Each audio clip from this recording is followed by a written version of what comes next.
Është bërë situatë e neveritshme me dhënë drejtën, jo vetëm për ju, për qytetarët edhe për ne, për fatësust, që s'po me ushtru drejtën tonë në te kalimin e një situate. E drejta politike për të propozuar nuk do të thotë drejtë absolute. Ose duhet kërkohet një mundësi të ndërtohet një konsenzus me i gjërë, ose marrëveshja politike është e pritshme, do të duhet me ndodhë. Kjo s'po ndodhë, vazhdojmë. Faleminderit. Sa mund të presim të vazhdohet kështu? Ka një moment ku duhet thuhet mjaft edhe të tulen partitë për të zgjidhur këtë situatë?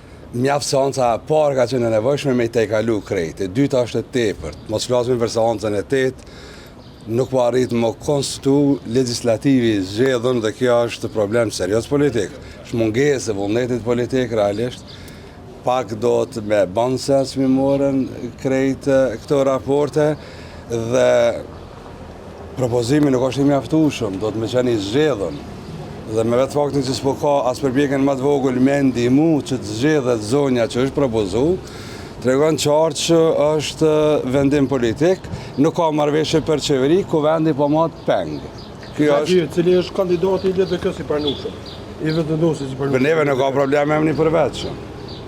Drejta e partisë parë me propozuar të drejtë e tyre, ata e kanë 48 vetë mund ta zgjedhin ose mund ndërtojnë marrëveshje me dikon tjetër. Për mu, edhe për LDK ne jam i përveçëm, nuk është problem. Ata do të më amendu cilë është deputeti i parë i cili më i pranueshëm mund me shtyni agjendë legislative. Për ta është kjo dhe është problemi tyre, por do t'i bojnë vota me kalu këtë situatë. Faleminderit shumë. A duhet presidentja me të komitatë me partitë në tërësi?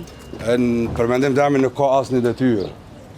Presidentja këto e ka një detyrë kushtetuese që thuhet garanton funksionimin e institucionit, por aja nuk garanton konstituimin e legislativit, sepse duhet votojnë 120 deputet, aja duhet rënë kondin e vetë, nuk duhet përzijet, natyrisht politikisht mund të motivon, por nuk mund as negocion në emër një partisë, as nuk bon veprime politike i ka dikush tjetër.